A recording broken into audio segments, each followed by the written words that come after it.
Yeah, Anna, the tension that Dasha just mentioned really gets at the pros and cons for Burgum and for Vance. Doug Burgum ran for president. He didn't have a entirely successful campaign, didn't gain a lot of traction, but he did something that has helped his chances. He quickly endorsed Donald Trump ahead of the Iowa caucuses, became one of his most strident and loyal allies on the trail throughout the year. And they've been traveling together to rallies, to fundraisers. Burgum went up to the trial in New York twice. So he's been very visible. And they like the time that they've spent with each other. There's been a rapport that's developed between the two of them. And because Burgum is 67 years old and wasn't quite successful as a presidential candidate, he's seen in that non-threatening bucket, somebody that's not going to be plotting a presidential campaign from the VP's office on day one. The converse of that is somebody like J.D. Vance. He's 39 years old. He's only been in the Senate for 2 years, but he also has a very strong relationship with Trump and close Trump allies like Donald Trump Jr. He is, though, somebody who would represent the future of the MAGA movement, which is a box that Trump might like to check. The question is this somebody that's going to perhaps outshine Trump on the campaign trail, somebody that's going to be looking toward the future early on in a Trump administration? So that's why those two have their pros and their cons. They both check different boxes. There is some overlap between them. And that's why if they cancel each other out, you could see a guy like Rubio staying in the mix because he is somebody that could be more of a safe pick, somebody that appeals to traditional Republicans. Remember, he was on the short list in 2012, which seems like eons ago, and was a favorite among those establishment Republicans like Mitt Romney, who was the presidential nominee that year. Do we know why some of the others who've been thrown out there, like Tim Scott or Elise Stefanik, maybe didn't make the cut? We've not received reporting so much to that effect. And they, to be clear, this is not final until Donald Trump says the words, "This person is my running mate." And it's possible that over the next couple of weeks, we'll see people, move in and out of contention again. Steve Bannon, who spoke with us for the story, did mention Stefanik as somebody that's working really hard out there among the top tier of potential VP contenders. So it's possible that somebody will find their way back in there. But these three have been sort of the top of the list now for a couple of weeks, and we've heard this week that it's now coalescing around a top two, with Rubio still a wild card. So, Doug, what's your reaction to these three top choices right now? Again, they are Doug Burgum, Marco Rubio is more the third, as well as J.D. Vance. Does it make sense to pick one over the other? Well, I agree with everything that Henry and Dasha said, but I also have a grain of salt that is the size of 30 Rock. I remember in February having dinner with a friend who's very plugged in Trump world, who said, "I guarantee you that it's going to be Ben Carson because Donald Trump is so obsessed with winning more of the black male vote that it is going to be Ben Carson." Well, Ben Carson's not in this conversation, is he? If we're talking a year ago, we're saying Sarah Huckabee Sanders, that's the pick for Donald Trump. The grain of salt should be massive here. There are pros and cons with all of these people that you've mentioned, but Donald Trump is somebody who views himself as the big decider. He's not made a decision yet. That's the ultimate test here, is what does Donald think up to the minute before he makes that announcement? But who do you think would be most beneficial to him to pick? Well, I think it comes to a question of what does the Trump campaign want to do? Do you want to try and maximize the turnout that you'll get from African-American males, where Joe Biden is suffering a little bit? Then you look for a Tim Scott, maybe a Byron Donalds, maybe a Ben Carson.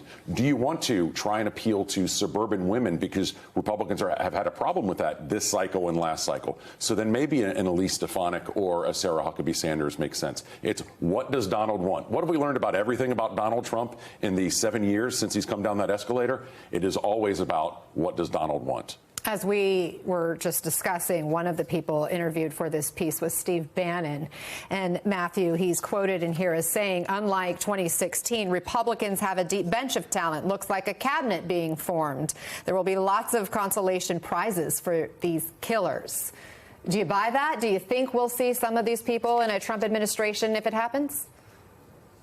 Well, yeah, I think we'll see a lot of them. I mean, I think the number one quality, going to something Doug said, is not for a political calculation that I think Donald Trump is making, but is an obsequious calculation, is who is going to go along with everything he does and not stand in his way at all. And I think that was one of his regrets about Mike Pence, is Mike Pence didn't go along with his kind of steal the Electoral College and overthrow the democracy in the midst of what happened after 2020. I agree with Doug that we should all put a huge wheelbarrow load of salt on this, a grain of salt on this, because Donald Trump is just going to change his mind numerous times throughout of this. I think the fascinating thing, if I were Donald Trump, I'd be looking at somebody like Elise Stefanik. One, she provides an avenue to women. Two, she's very well spoken in the course of this. And three, she's a new generation politician in this. The problem with people like J.D. Vance is Joe Biden can take all the words that J.D. Vance said about Donald Trump now, if he picks him as his VP, and play him back to Donald Trump, because J.D. Vance in 2016 said numerous negative things about Donald Trump, including "I would never vote for Donald Trump," is what J.D. Vance said. And so that, I think, becomes, J.D. Vance may be on the list, but I think J.D. Vance becomes problematic because you can just take his words, and Joe Biden says, I don't have to tell you what I think of him. Let me play what your VP candidate thinks about him. So Anna, I agree with that, but let me just say the last time I sat down with Congresswoman Stefanik was in the spring of 2016, and what she said to me is, "We've got to stop Donald Trump." So all of these people that we've mentioned, Joe Biden or Donald Trump. Donald Trump. Like, wait a minute, all I thought of these he was Republicans, a Trump fan. all of them that are on this list have said things about Donald Trump, that they thought he was unprepared, ill-suited, crazy, whatever it may be. They all have that record. J.D. Vance just happens to say it really loudly. To that point, Henry, Doug Burgum also has a record of saying he wouldn't even do business with Donald Trump. That wasn't that long ago. And yet we know how important loyalty is to Trump. So how does Doug Burgum break through that potential barrier?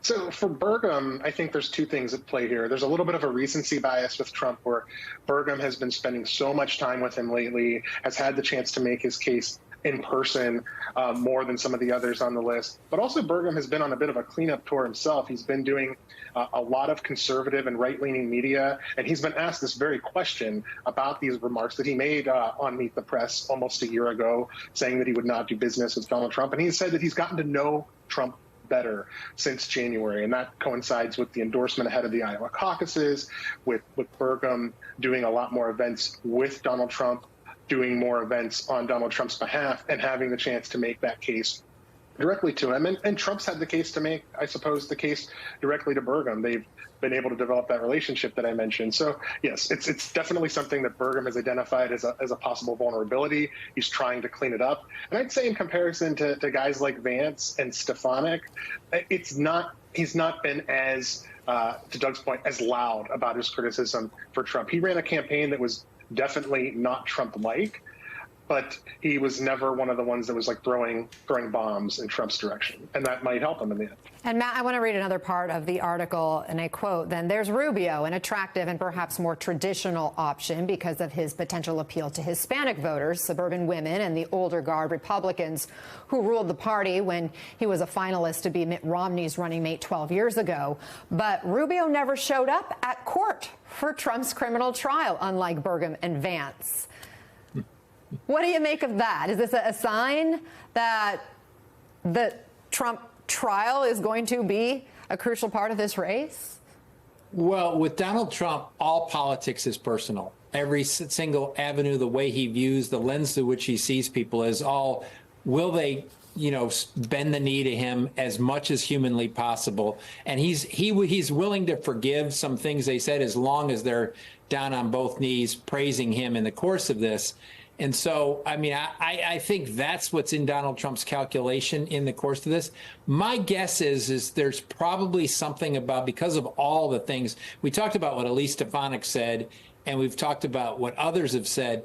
Marco Rubio ran against Donald Trump in 2016 and has 3 or 4 months of things that he said about Donald Trump. My guess is Donald Trump hasn't forgotten all that. Yeah, I'd also say be careful, Marco, because if he makes steps to change his residency, which could affect his Senate tenureship, Donald Trump likes to change his mind. If Marco goes too far down that plank, has the rug pulled out from under him, he's in no man's land. I can't help but just wonder also, Doug, about how each of these three people we're talking about that are at the top of the list right now, whether it's Doug Burgum, J.D. Vance, or Marco Rubio, how they would act as vice president, if they would do exactly what Trump wants, or if they would hold democracy, the Constitution, above all. Yeah, well, look, Donald Trump doesn't give points. He only takes them away one at a time. So Mike Pence, loyal soldier up until January 6th. He made one mistake in Trump world, and now he's been banished, east of Eden and all of that. They're very mindful of that.